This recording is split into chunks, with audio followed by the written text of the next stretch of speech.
Start करते हैं अपन लोग प्रायद्वीप पठार। ठीक है, प्रायद्वीप पठार चल रहा था, अपन ने 9 पठार पढ़ लिए थे। सैटरडे को लास्ट पढ़ा था अपन ने कौन सा, एक तो छोटा नागपुर का पठार पढ़ा, मेघालय का पठार पढ़ा, और कौन सा पढ़ा, कार्बी आंगलों का पठार। 3 पठार पढ़े अपन ने सैटरडे को।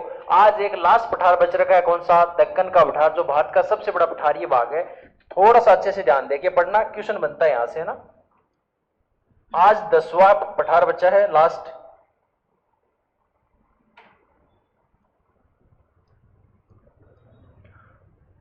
दसवां पठार बचा है, कौन सा बचा है भाई आज, दक्कन का पठार। दक्कन का पठार, जैसे डेक्कन प्लेट्यू बोलते हैं अपन लोग इंग्लिश में पढ़े तो, दक्कन का पठार भाई।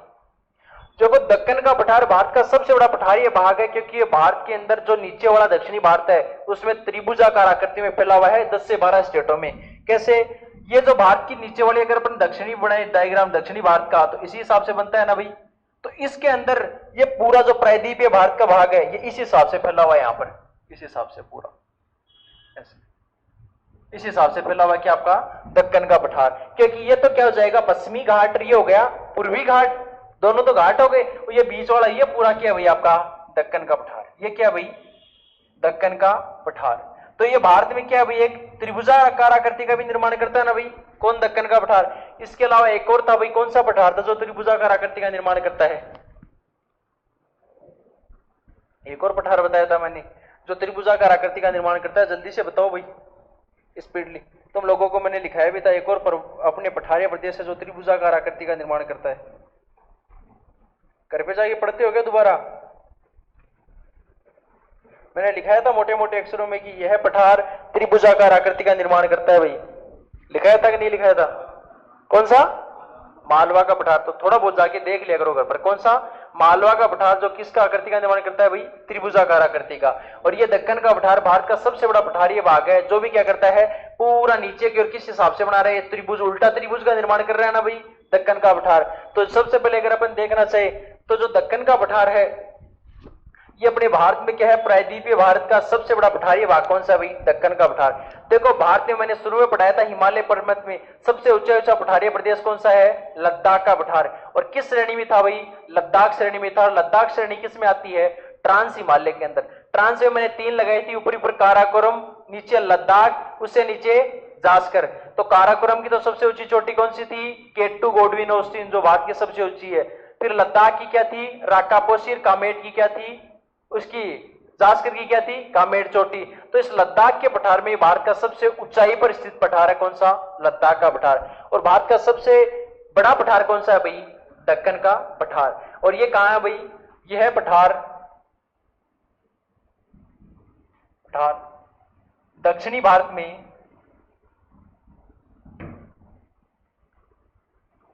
दक्षिणी भारत में त्रिभुजाकार आकृति का निर्माण करता है भाई। करता है कि नहीं करता भाई, आपको दिख ही रहा है दक्कन का पठार किस हिसाब से फैला हुआ है, ये रहा पूरा, किसका निर्माण कर रहा है भाई, त्रिभुजाकार आकृति का निर्माण कर रहा है। इस दक्कन के पठार है, इस दक्कन के पठार की खासियत ये है कि यहां पर क्या पाया जाता है, लावा पाया जाता है। क्या पाया जाता है, लावा। और मैंने पढ़ाया था मालवा के पठार में भी, जहां लावा पाया जाता है उसे किस मिट्टी का निर्माण होता है भाई, काली मिट्टी का। तो क्या है, इस पठार में लावा निर्मित क्षेत्र है, लावा निर्मित क्षेत्र है। और इस क्षेत्र से किसका निर्माण होता है भाई, आपके कौन सी मिट्टी का निर्माण होता है, लावा से, काली मिट्टी का। काली मिट्टी में मैंने 3 फसलें बताई थी, कपास, कॉफी और चाय। ये वाला क्षेत्र जो प्रायद्वीपीय पठार है कौन सा, दक्कन का, ये आपके कपास युक्त क्षेत्र के लिए फेमस है भारत में। सर्वाधिक कपास का उत्पादन कहां होता है भाई, आपके दक्कन के पठार में। और इसके लिए भी 3 जगह फेमस है। इसको 3 भागों में बांट रखा है, महाराष्ट्र का पठार, नीचे कर्नाटक का पठार और आंध्र प्रदेश का पठार। ये 3 भागों में बांट रखा है किसको, आपको दक्कन के पठार को। जहां क्या है, ये कपास के लिए सबसे मुख्य चीज है। आपका महाराष्ट्र वाला ऐसा है पठार जहां पर सर्वाधिक कपास का उत्पादन होता है। किसका, सर्वाधिक कपास का उत्पादन होता है। तो यहां क्या है, पठार में लावा निर्मित क्षेत्र है, जहां लावा के द्वारा किसका निर्माण होता है भाई, काली मिट्टी का निर्माण होता है। किसका, काली मिट्टी का निर्माण होता है, काली मिट्टी का निर्माण होता है। काली मिट्टी में मैंने तीनों खेती बताई जी थी, चाय, कॉफी और कपास। और तभी ये क्या है, दक्कन का पठार किसके लिए फेमस है भाई, आपके कपास की खेती के लिए फेमस है। तो वो चीज लिख देते हैं अब, कौन सी भाई, दक्कन का पठार, दक्कन का पठार काली मिट्टी के कारण, काली मिट्टी के कारण क्या है भाई, यह काली मिट्टी के कारण किसके लिए उपयुक्त क्षेत्र है, यह काली मिट्टी के कारण कपास के लिए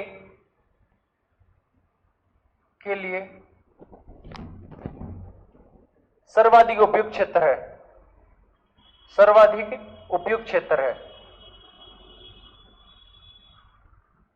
कौन सा भाई, आपका दक्कन का पठार।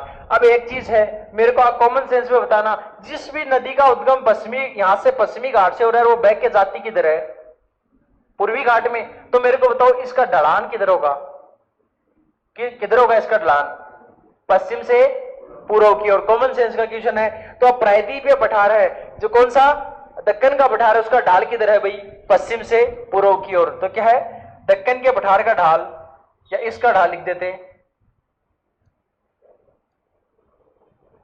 इसका ढाल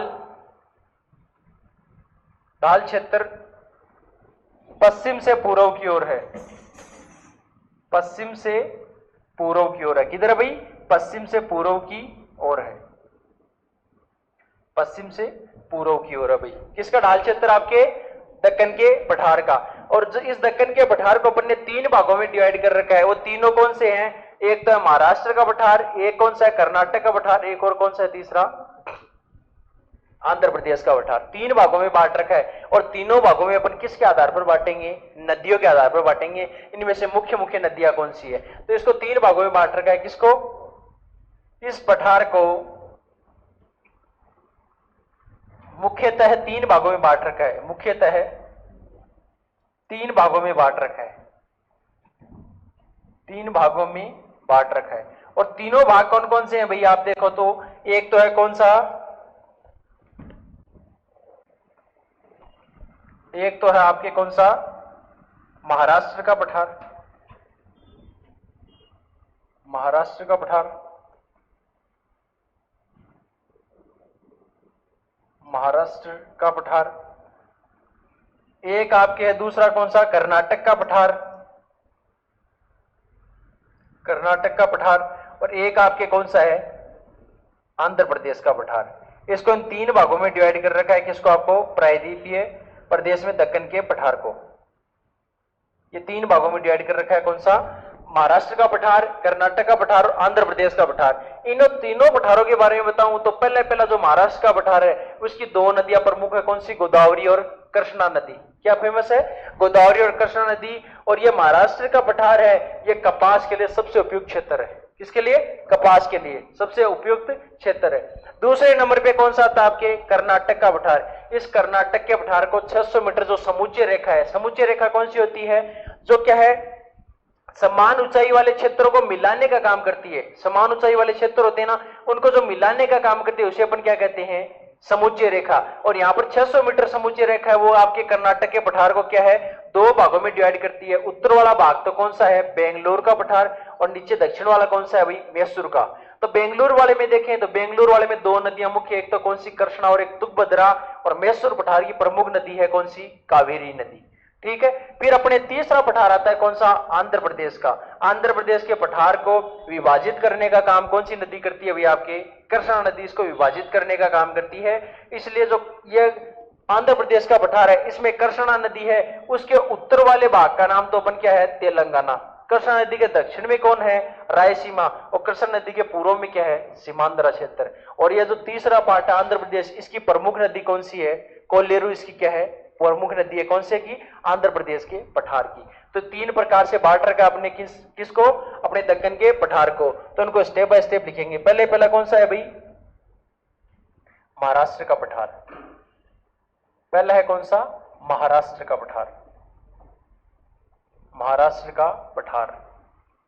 तो इस महाराष्ट्र के पठार में देखें तो ये क्या है, भारत का सबसे उपयुक्त कपास युक्त क्षेत्र है। यह भारत का सबसे अधिक कपास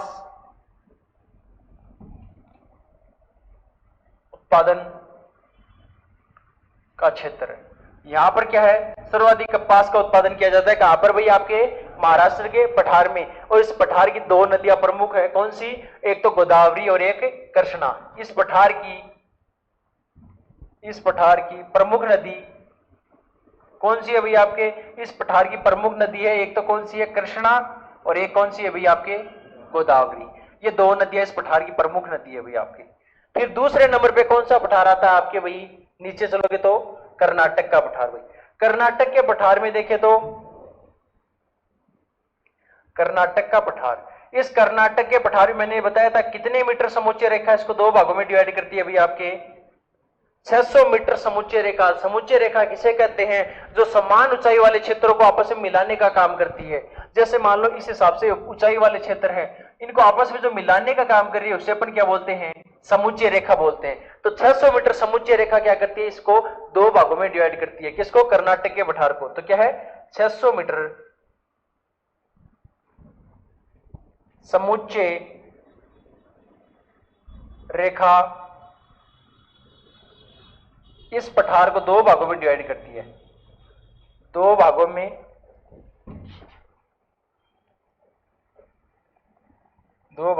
बांटती है। कौन से अभी मैं पूछूं वो ही बताएगा। पीछे दोनों जो इधर बैठा है बताना भी दो भागों में कौन से बांटती है।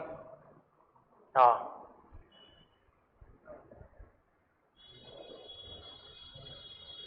समुच्चय रेखा दो भागों में कौन से बांटती है?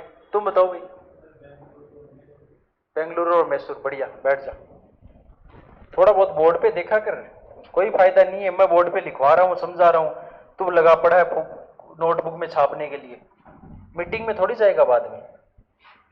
इसको दो भागों में बांट रखा है। ये दोनों भाग कौन से है भाई? एक तो है कौन सा आपका, ये तो तेरे पास में जिसे पूछा है ना, लिख तो ये भी रहा था पर थोड़ी सी खोपड़ी भी चला रहा था साथ में। तेरी खोपड़ी नहीं चल रही है साथ में, तू सिर्फ लिख ही रहा है। ठीक है, तो तुम ऐसे देख रहे हो क्या मैं यहां लिखा जा रहा हूं, मेरे को पता ही नहीं चल रहा? पता चल रहा है सब कुछ, बोलना नहीं चाह रहा। पहले एक तो कौन सा भाई? बेंगलुरु का पठार, और दूसरा कौन सा है भाई? आपके मैसूर। इन दो भागों में डिवाइड कर रखा है। किसको? आपको भाई इस वाले भाग को, कर्नाटक के पठार को। उत्तरी भाग तो कौन सा है? बेंगलुरु में। दक्षिणी भाग कौन सा है? मैसूर में। कौन सा है? ये तो है उत्तरी भाग बेंगलुरु, और मैसूर कौन सा है? दक्षिणी भाग। तो इन दोनों के बारे में लिखते हैं। पहला तो कौन सा है भाई? उत्तरी भाग कौन सा है? उत्तरी भाग है बेंगलुरु का पठार। इस पठार के बारे में देखें तो इस पठार की दो ही चीजें इंपॉर्टेंट है। कौन सी? इस पठार की प्रमुख नदी कौन सी है? प्रमुख नदियां इन पठारों की ज्यादा इंपॉर्टेंट है। इसकी प्रमुख नदी कौन सी है भाई?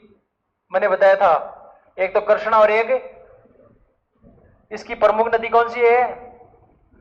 कृष्णा और तुंगभद्रा। हर जगह गोदावरी नहीं होती, तुक्के मारने की लिमिट होती है। बोर्ड पे थोड़ा बहुत समझा करो, है ना, जब समझाओ तो। दूसरे नंबर पे कौन सा था भाई? आपके दक्षिणी भाग में। दक्षिणी भाग में कौन सा है भाई? मैसूर का पठार। कौन सा भाई? मैसूर का भाग।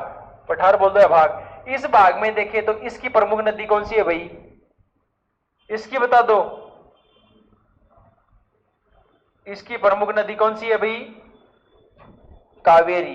कौन सी नदी है भाई? कावेरी नदी इसकी प्रमुख नदी है। कौन सा? जो अपन ने मुख्यतः जो अपन ने तीन भाग बांटे हैं, एक तो कौन सा किया है? दक्कन के पठार को तीन भागों में बांटा है। महाराष्ट्र का पठार, उसमें अपने सीधा सीधा लिखा यह सर्वाधिक कपास उत्पादन वाला क्षेत्र है। इसकी मुख्य नदी कृष्णा व गोदावरी है।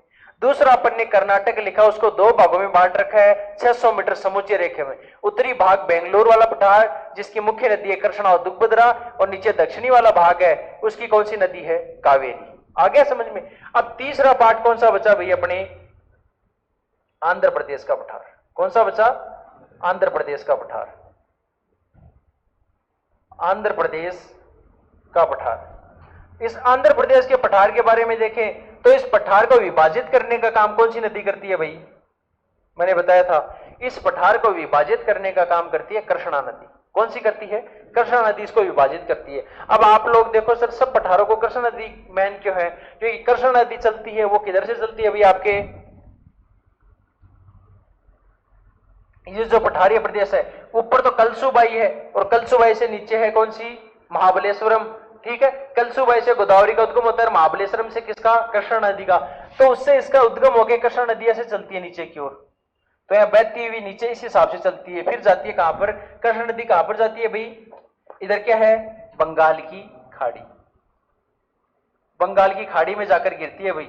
कभी ऐसे नहीं पश्चिम में चला के पश्चिम में गिरा, तो किधर जाती है? पूर्व में। क्योंकि आपके दक्षिणी भारत का कई बार देखो सीधा क्वेश्चन भी जाते हैं, दक्षिणी भारत का ढाल किधर से किधर है? उत्तर से दक्षिण, पूर्व से पश्चिम और दक्षिण से उत्तर, या दे दे पश्चिम से पूर्व। तो दक्षिणी भारत का ढाल क्षेत्र किधर है भाई? आपको वैसे नदियों के द्वारा समझ में आ जाना चाहिए कि उद्गम तो यहां से हो रहा है, नदी जाके बह कहां रही है? पूर्व में। तो ढाल किधर है? दक्षिणी भारत का ढाल पश्चिम से पूर्व की ओर है, क्योंकि इधर तो क्या है? पहाड़ी क्षेत्र है, इधर क्या है? डेल्टा क्षेत्र। क्या है? मैदानी भाग है। मैदानी भाग किसके द्वारा निर्मित होता है भाई? डेल्टा क्षेत्र के द्वारा। आ गया। और डेल्टा कौन बनाता है? नदियां बनाती है। ठीक है, बढ़िया भाई बहुत। तो ये क्या है? आंध्र प्रदेश का पठार। इसको विभाजित करने का काम कौन सी नदी करती है भाई आपके? कौन सी करती है? कृष्णा नदी इसे विभाजित करने का काम करती है, अलग अलग भागों में विभाजित करने का कार्य करती है, अलग अलग भागों में बांटती है। अब उसको बांटती है तो उनको याद रखना, कई बार एग्जाम में पूछा जाता है कृष्णा नदी से उत्तरी भाग में कौन स्थित है? तो देखना भाई, कृष्णा नदी क्या है? कृष्णा नदी के उत्तरी भाग में कौन है? कृष्णा नदी का उत्तरी भाग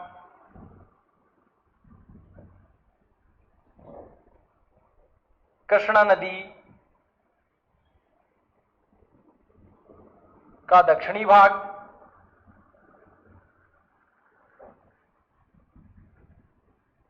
और कृष्णा नदी का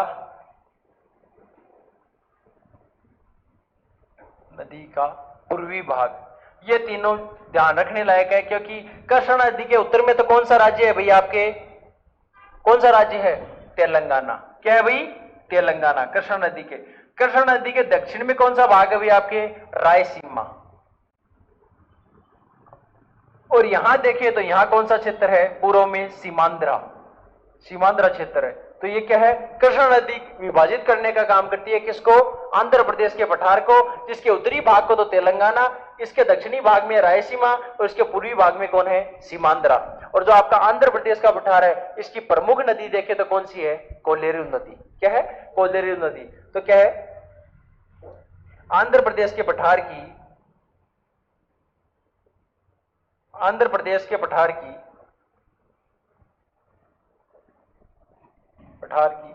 प्रमुख नदी कौन सी है भाई आपके? कोलेरू। याद रखना, कोलेरू ये इसकी प्रमुख नदी है। तो कौन सा हो गया आपके? प्रायद्वीपीय पठार कंप्लीट हो चुका है। कौन सा भाई आपका? दक्कन का पठार। तो अपने जो 10 पठार पढ़े थे अपन सीक्वेंस वाइज, पहले नंबर पे अपन ने पढ़ा मेवाड़ का पठार, दूसरे पे मध्य भारत का, तीसरे नंबर पे अपन ने पढ़ा कौन सा? बुंदेलखंड का, चौथे पे मालवा का पठार, पांचवें पे बघेलखंड का पठार, छठे नंबर पे किसका पढ़ा? दंडकौरने का, सातवें पे कौन सा? छोटा नागपुर, आठवें पे करबी आंगलोग, नौवें पे मेघालय का पठार और 10वें पे दक्कन का पठार। तो ये 10 पठारीय भाग है जो अपने कंप्लीट हो चुके हैं। पहला पठारीय भाग करवाया मेवाड़। उसमें मुख्य बात क्या है? इस पठार का डाल तो किधर था भाई? पश्चिम से पूर्व। उसकी मुख्य नदी बनास। दूसरा मध्य भारत के पठार की नदी थी चंबल, जो किसका निर्माण करती थी? बीहड़ क्षेत्र का। फिर तीसरे नंबर पे कौन सा था? बुंदेलखंड। है कहां पर? उत्तर प्रदेश और मध्य प्रदेश में। इसकी मुख्य नदी कौन सी है? सोम और बेतवा वाली नदी इसकी प्रमुख नदी है। और ये दोनों ही नदियां गहरी घाटियों का जलप्रपात का निर्माण करती है। आ गया। चौथे नंबर पे तो कौन सा था भैया? फिर आपके मालवा का पठार। मालवा के पठार की औसत ऊंचाई थी 300 से 600 मीटर। मालवा के पठार की सबसे ऊंची चोटी कौन सी थी? सिगारटोंग। उसके अलावा देखें तो मालवा का पठार था। मालवा के पठार में अपन ने आगे क्या पढ़ा था भाई? वो कहता है क्या पाया जाता है मालवा के पठार में? लावा क्षेत्र, जिससे किसके निर्माण होता है? काली मिट्टी का। काली मिट्टी का उपयोग किस में करते हैं अपन लोग? कपास की खेती में। आ गया मालवा के पठार की मुख्य बातें। मालवा के पठार में बाद में अपन ने क्या पढ़ा था? जैसे मालवा के पठार में पढ़ने के लिए तो नदियां भी थी, इसमें नदियां बहती है। कौन सी नदी बहती है भाई? चंबल, बेतवा, केन, और कौन सी नदी थी आपके? काली सिंध और छिप्रा नदी। छिप्रा नदी के किनारे कौन से शहर बसे हुए हैं? भोपाल और उज्जैन, जहां पर प्रतिवर्ष कौन सा मेला बढ़ता है? कुंभ का। और वहीं पर इसी पठार के पास में कौन सा शहर बसा है? इंदौर, जो भारत का सबसे स्वच्छ शहर है। लगातार फर्स्ट रैंक पे भारत में स्वच्छ शहरों में कौन सा आ रहा है? इंदौर ही आ रहा है कई सालों से। उसके बाद में अपन पढ़ा था 5वें नंबर पे कौन सा? बघेलखंड का पठार। उसमें भी ज्यादा इतना नहीं था, बट उससे ज्यादा इंपॉर्टेंट कौन सा पठार है अपने? दंडकौरने का। बघेलखंड का पठार कहां पढ़ा था अपन ने? मध्य प्रदेश और छत्तीसगढ़ में। उसके बाद में अपन किस पे आए थे? मुख्यतः दंडकौरने का पठार। वो अपने लिए इंपॉर्टेंट है, क्योंकि दंडकौरने के पठार के बारे में अपन ने पढ़ा था। इस दंडकौरने के पठार में क्या क्या इंपॉर्टेंट चीजें है भाई? लोहा और बॉक्साइट। मैंने पढ़ाया था दंडकौरने का पठार स्थित कहां है? कहां पर है? उड़ीसा और छत्तीसगढ़ में है क्या? और इसके पठार के अंदर क्या है? लोहा, एस्क और बॉक्साइट की खानें पाई जाती हैं, जिसमें लोहे की प्रसिद्ध खान है कहां पर? छत्तीसगढ़ में, जिसका नाम क्या था? दिल्ली बलारी। और जो उड़ीसा के बाद में अपन छत्तीसगढ़ में देखें, छत्तीसगढ़ का तो हो गया, उड़ीसा में किसकी खानें थी? बॉक्साइट, जिन्हों के तीन जिलों में थी। कौन सी थी? कालाहांडी, कोरापुट और बोलानागरी। अपन ने पढ़ा था उड़ीसा के अंदर तो इस पठार को कहते हैं कालाहांडी का पठार, और छत्तीसगढ़ में कहते हैं बस्तर का पठार। आ गया समझ में? फिर अपन ने 6ठे नंबर पे कौन सा पठार पढ़ा था? 6ठा या 7वां? 7वां था छोटा नागपुर का पठार। उसमें अपन ने पढ़ा था ये मुख्यतः कोयला व लोहा इसके लिए फेमस है। कौन सा? छोटा नागपुर का पठार। इसकी सबसे ऊंची चोटी है पार्श्वनाथ। इसको गोदावरी नदी दो भागों में बांटती है। कौन सा? ऊपर वाला दामोदर नदी, गोदावरी नहीं, दामोदर नदी दो भागों में बांटती है। उत्तर वाला भाग परसों पढ़ाया था हजारी वाला भाग, और दक्षिण वाला कौन सा था? रांची का। और उसके अंदर अगर पूर्व की ओर, ऊपर की ओर देखे तो कौन सा था? राजमहल की पहाड़ी। नीचे कौन सा था? गढ़जात की पहाड़ी। पूर्वी भाग में उत्तरी कोयला क्षेत्र और दक्षिणी कोयला क्षेत्र। और मैंने पढ़ाया था गोदावरी जो आपकी दामोदर नदी है वो इस पठार को दो भागों में बांटती है, ठीक है। और दामोदर नदी किसके लिए फेमस है? कोयले के लिए। और मैंने पढ़ाया था रांची के पठार से किस नदी का उद्गम होता है? स्वर्ण रेखा नदी का। और आगे मैंने पढ़ाया था इसके पूर्वी भाग में जो कोयला क्षेत्र है उसमें कौन सा क्षेत्र है? पाट क्षेत्र। उसका सबसे ऊपरी पूर्वी भाग का नाम क्या था? नेत्रहाट था, ठीक है। फिर छोटा नागपुर के बाद में अगला कौन सा है? अभी करबी आंगलोंग सबसे छोटा था। करबी आंगलोंग है असम में, इसकी मीकर और रेगमा पहाड़ियां हैं। कौन से में? करबी आंगलोंग। फिर मेघालय का पठार पढ़ाया। मेघालय का पठार छोटा नागपुर का पठार का ही भाग था, जो बाद में क्या है? किसके द्वारा? भ्रंश, कौन सी? मालवा, भ्रंश और राजमहल गारो गेप के द्वारा किससे अलग हो गया? छोटा नागपुर के पठार से। मेघालय के पठार की 3 पहाड़ियां फेमस है, गारो, खासी, जयंतिया। और इस पठार में मुख्यतः फेमस है लोहा, यूरेनियम और कोयले के लिए फेमस है। कौन सा? मेघालय का पठार। यूरेनियम अच्छी चीज है, ध्यान रखना, यूरेनियम के लिए पूछ लिया जाएगा। निम्न में से कौन से पठार में यूरेनियम पाया जाता है? तो किसमें? मेघालय के पठार में यूरेनियम पाया जाता है। उसकी मैंने पढ़ाया था खासी पहाड़ी में मानसिंह राम और चेरापूंजी है। और चेरापूंजी क्या चीज है? चेरापूंजी और मानसिंह राम दोनों में विश्व की सर्वाधिक औसत वर्षा होती है। और मानसिंह राम ऐसा है जहां पर पूरे विश्व में जितनी वर्षा होती है उसमें सर्वाधिक औसत वर्षा कहां रहती है भाई? मानसिंह राम में। फिर गारो पहाड़ियों की मैंने पढ़ाया था सबसे ऊंची चोटी कौन सी है? कौन सी है? गारो, गारो नोकरेक, जो क्या एक जैवारक्षी क्षेत्र है। क्या है? जैवारक्षी क्षेत्र। और खासी पहाड़ी और मेघालय, खासी पहाड़ी और आपके मेघालय के पठार की सबसे ऊंची चोटी कौन सी है भाई? आपकी शिलोंग। शिलोंग है खासी पहाड़ी में, जो मेघालय के पठार की सबसे ऊंची चोटी है। खासी पहाड़ियों की भी क्या है? सबसे ऊंची चोटी। 9 हो गए। 10वां आज अपन ने पढ़ा है कौन सा? दक्कन का पठार, जो भारत का सबसे बड़ा पठार है। एक त्रिभुजाकार आकृति का निर्माण करता है। इसमें लावा निर्मित क्षेत्र है, जिससे कपास की खेती की जाती है, सर्वाधिक खेती की जाती है। इसका ढाल पश्चिम से पूर्व की ओर है। और जो आपका दक्कन का पठार था, इस दक्कन के पठार में मैंने बताया इसको 3 भागों में बांट रखा है। महाराष्ट्र का पठार, कर्नाटक का और आंध्र प्रदेश का। महाराष्ट्र सर्वाधिक कपास युक्त क्षेत्र है। इसकी मुख्य नदी कृष्णा और तुंगभद्रा। महाराष्ट्र के बाद में नीचे है तो कौन सा? कर्नाटक। इसको 2 भागों में बांट रखा है 600 मीटर समुच्चय रेखा के द्वारा। कौन सा? बेंगलुरु का पठार उत्तर में, दक्षिण में मैसूर का। ऊपर वाला देखिए बेंगलुरु वाला, तो उसकी मुख्य नदी थी कृष्णा और तुंगभद्रा। और मैसूर की कौन सी थी? कावेरी नदी। फिर तीसरा पार्ट था आंध्र प्रदेश का पठार, जिसको कृष्णा नदी विभाजित करती है। और इस कृष्णा नदी के उत्तरी भाग को तो अपन ने क्या कहा था, तेलंगाना, दक्षिणी भाग को रायसीमा और पूर्वी भाग को सीमांध्रा। और आंध्र प्रदेश के पठार की प्रमुख नदी कौन सी थी, कोलेरू। ये आपके पूरे 10 के 10 पठार हो चुके हैं। आगे आपके समझ में। इसके बाद अपन नेक्स्ट अब कौन सा पढ़ेंगे, प्रायद्वीप भारत की प्रमुख पर्वतमालाएं, जिसमें मैंने लिखा था अरावली, सतपुड़ा, विंध्याचल, पूर्वी घाट, पश्चिमी घाट और नीलगिरी। ठीक है, तो पहले तो लिख लो इसके बारे में,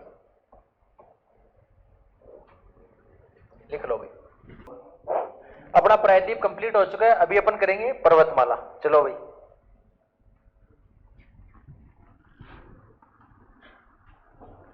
अभी करेंगे कौन सी, प्रायद्वीप पठार की या प्रायद्वीप भारत की पर्वतमाला। तो इनमें से मैं आपको मुख्यतः करा चुका था, 6 भाग लिखवा चुके थे। अब इनके बारे में अगर शुरू में थोड़ा सा इसके बारे में देखें, पर्वतमालाओं के बारे में, तो इसके अंदर ऊपर से स्टार्ट होता है काठियावाड़ वाला भाग। काठियावाड़ बताया था मैंने, पश्चिमी तट था और पूर्वी तट था। पश्चिमी तट में ऊपर तो था कच्छ, और कच्छ से नीचे कौन सा था, काठियावाड़ वाला भाग था ना। तो इसके अंदर क्या है भाई, अगर अपन देखें तो इसके वो प्रायद्वीप भारत की पर्वतमाला में काठियावाड़ का भाग है, जहां पर मुख्यतः कुछ चोटियां हैं, गिर, गिरनार और मांडवा पहाड़ी। क्या है, काठियावाड़ की सबसे ऊंची चोटी कौन सी है, गिर, गिरनार और मांडवा पहाड़ी। जहां की सबसे ऊंची चोटी कौन सी है भाई, गिर, गिरनार पहाड़ी है। वहां की सबसे ऊंची चोटी कौन सी है, गोरखनाथ। कौन सी है, गोरखनाथ, जो क्या एक जैव आरक्षित क्षेत्र है और वहां पर क्या है, राष्ट्रीय उद्यान भी है।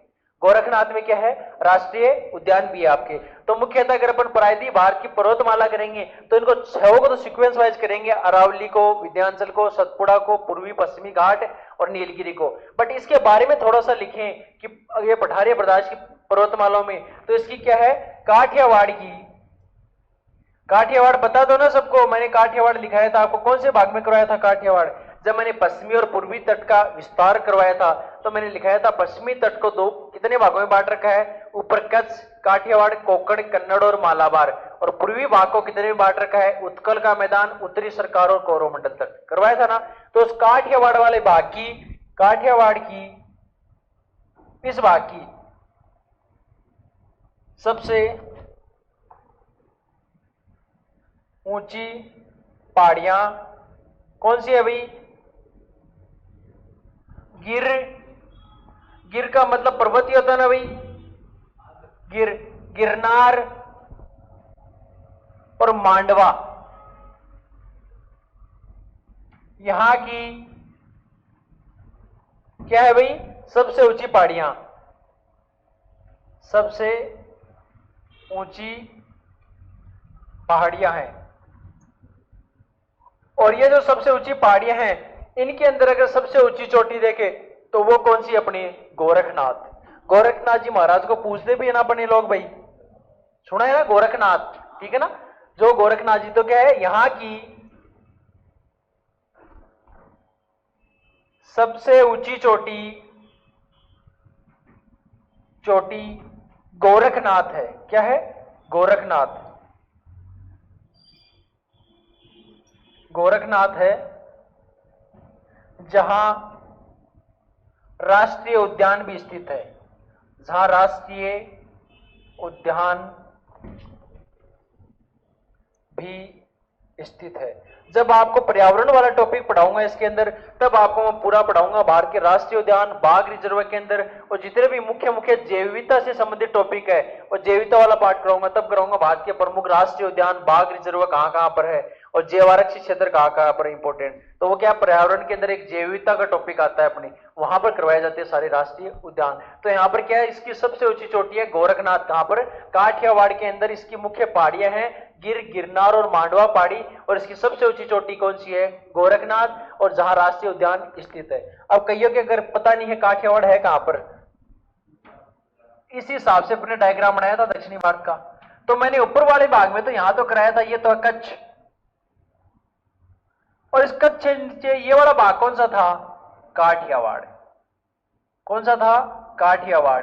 फिर मैंने यहां पर महाराष्ट्र और गोवा वाला पार्ट करवाया था, कोंकण, और आपके कर्नाटक वाला कौन सा कराया था, कन्नड़, और केरल का मालाबार। इधर मैंने उड़ीसा वाला कराया था उत्कल का मैदान, आंध्र प्रदेश उत्तरी सरकार और तमिलनाडु क्या कराया था कोरोमंडल तट। तो इस काठियावाड़ वाले भाग के बारे में पढ़े, ये किसके अंदर आता है भाई आपके प्रायद्वीप पठार के अंदर ही आता है, इसकी पर्वत मालाओं के अंदर ही आता है। तो इसके अंदर इसके बारे में पढ़े तो इसको क्या मुख्यतः पर्वत मालाओं में शामिल नहीं कर रखा। जैसे अरावली अलग पढ़ लेंगे, सतपुड़ा पढ़ लेंगे, विंध्याचल पढ़ लेंगे, नीलगिरी पढ़ लेंगे, पूर्वी पश्चिमी घाट पढ़ लेंगे, बट ये इसी पठार का भाग होते हुए अलग रह जाता है। तब इसको अपन क्या पढ़ लेते हैं इस मेन हेडिंग में कि काठियावाड़ की सबसे ऊंची पहाड़ियां कौन सी है, गिर, गिरनार और मांडवा पहाड़ी, और इसका सबसे ऊंची चोटी कौन सी है, गोरखनाथ। ये गोरखनाथ कौन सी है, इसकी सबसे ऊंची चोटी है, जो एक जहां पर क्या एक राष्ट्रीय उद्यान भी स्थित है। तो ये अपना तो क्या हो गया बेसिक डाटा किसके बारे में, इसकी पर्वतमालाओं के बारे में। अब पहली पर्वतमाला पढ़ेंगे कौन सी, जो अपने राजस्थान के अंदर ही है, कौन सी है भाई, अरावली। अरावली पर्वतमाला, इसको बहुत बार पढ़ेंगे अपन, जब तक पूरी जियोग्राफी चलेंगे अरावली बहुत काम में आएगी भाई, खनिजों में भी काम में आएगी। अब अरावली पर्वतमाला, अरावली पर्वतमाला है कहां पर भाई, पाकिस्तान में है क्या, कुछ भाग पाकिस्तान में भी है क्या अरावली पर्वतमाला का, कोई है क्या ऐसा महानुभव जो बता दे कि पाकिस्तान में भी अरावली पर्वतमाला, कोई नींदों में तो हो तो हाँ भी भर देगा भाई, कई बार बोल देते हैं यस सर। अरे जो आपका मरुस्थल का पार्ट है वही सिर्फ पाकिस्तान में है, कभी अरावली पर्वतमाला का भाग पाकिस्तान में मत कर देना भूल कर भी, कोई ऐसे बोल ले। ये वाला राजस्थान का भाग है भाई, इस राजस्थान के अंदर यहां नीचे गुजरात का पार्ट है। तो यहां गुजरात के अंदर, गुजरात की कहां, पालमपुर से लेकर यहां बीचों बीच चलता है, ऊपर यहां दिल्ली में आके रायसीमा की पहाड़ियों तक क्या फैला हुआ है भाई आपके अरावली पर्वतमाला। क्या फैला हुआ है, अरावली पर्वतमाला। ये क्या भाई आपके अरावली पर्वतमाला। इस अरावली पर्वतमाला में ऊपर वाला भाग कौन सा है, रायसीमा की पहाड़ी। और कहां पर स्थित है रायसीमा की पहाड़ी, दिल्ली के अंदर। कहां है भाई आपके, दिल्ली के अंदर। इसी के पास में कौन सा भवन बना हुआ है भाई आपके, राष्ट्रपति भवन। गुजरात में यहां से स्टार्ट होती, कहां से, पालमपुर। और पालमपुर कहां है भाई आपके, पालमपुर गुजरात।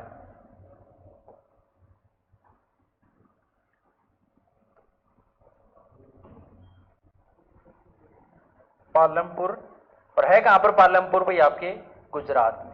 आ गया समझ में। तो इस हिसाब से क्या है भाई आपकी अरावली पर्वतमाला फैली हुई है भाई, कहां पर है, मुख्यतः राजस्थान में। इस अरावली पर्वतमाला की यहां से लेकर यहां तक लंबाई देखो तो 692 किलोमीटर है, जिसमें से 550 किलोमीटर तो अकेली कहां पर है, कहां पर लग रही है अकेली सबसे ज्यादा, राजस्थान में ही है। अरे देख के पता चल रहा है कॉमन सेंस का, मुख्य तरफ क्या देख रहे हो, सर्वाधिक भाग तो राजस्थान में पड़ा है इसका, कुछ भाग ही तो ऊपर दिल्ली में और नीचे गुजरात के अंदर है। तो भाई अरावली पर्वतमाला है भाई, इसका विस्तार कहां से कहां तक है भाई आपके, नीचे और ऊपर रायसीमा तक। तो इसके बारे में लिखे तो यह पर्वतमाला गुजरात के कहां से स्टार्ट होती है, पालमपुर से लेकर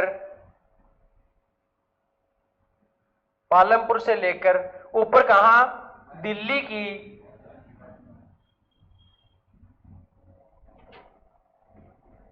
रायसीमा की पहाड़ियों तक विस्तृत है, पहाड़ियों तक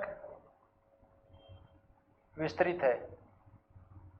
अब मैंने आपको वहां पढ़ाया था शुरू में जब प्रायद्वीप पठार स्टार्ट किया था, ये अगर मैं बोलूं सबसे प्राचीनतम पर्वतमाला कौन सी है, कौन सी है, अरावली। सबसे नवीनतम हिमालय, सबसे प्राचीनतम पर्वतमाला तो अरावली है, सबसे नवीनतम पर्वतमाला हिमालय। और भारत के भौतिक विभाजन के अनुसार देखें तो सबसे नवीनतम पार्ट कौन सा है भौतिक विभाजन में देखें तो भारत का उत्तरी मैदानी प्रदेश। और सबसे प्राचीन भाग देखें तो कौन सा है, अभी क्या पढ़ा है, प्रायद्वीप का पठार।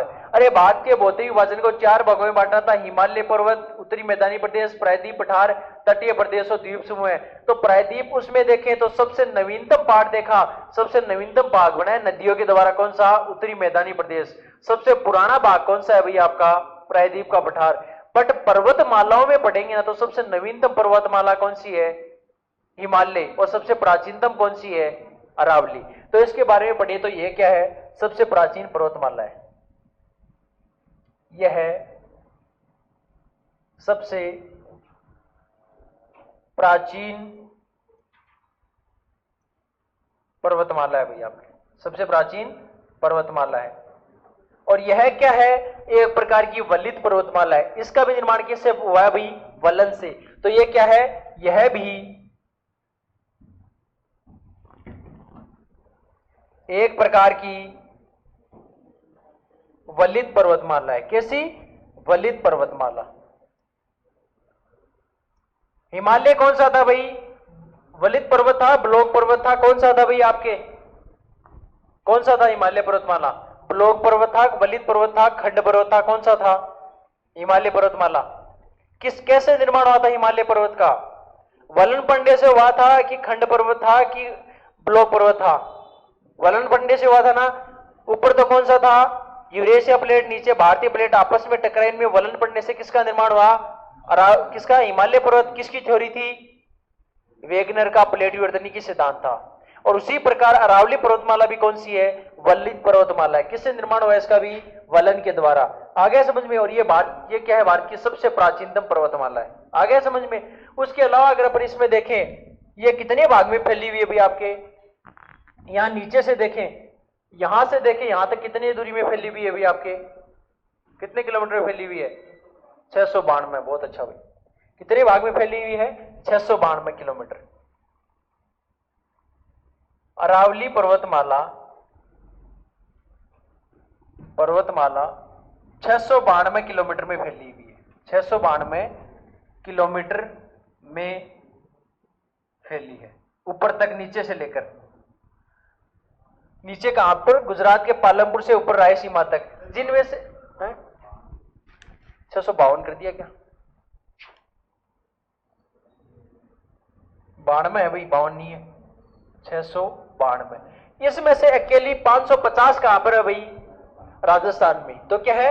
अरावली पर्वतमाला का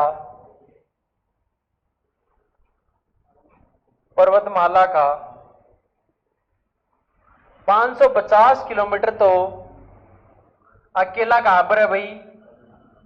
अकेला राजस्थान में है। अकेला राजस्थान में है।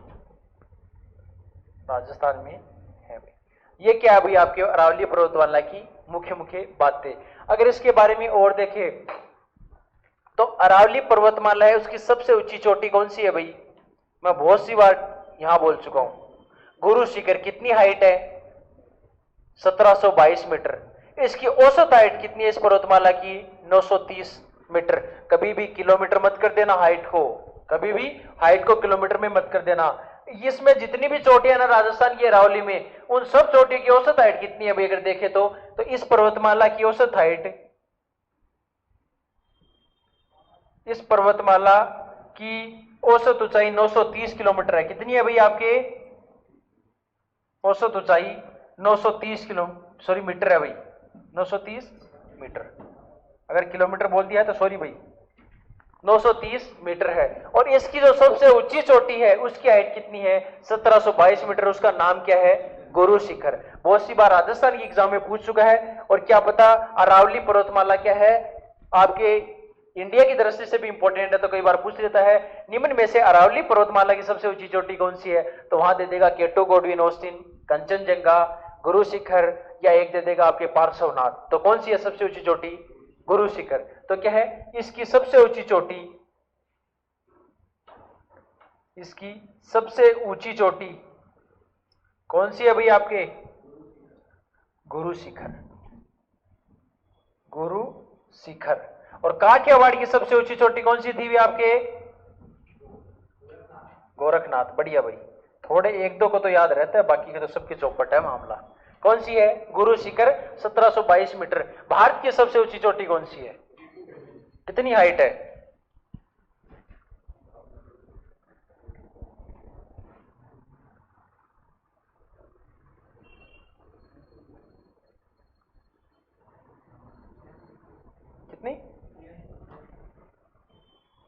86, 86, 87। माउंट एवरेस्ट की कितनी है? 8848 या 8848। दूसरे नंबर की विश्व की, तो दूसरे नंबर की सबसे ऊंची, भारत की सबसे ऊंची पहली K2 हाइट कितनी है?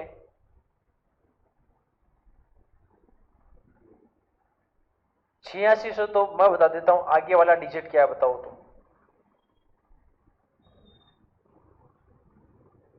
बताओ भाई। 8685? नहीं नहीं,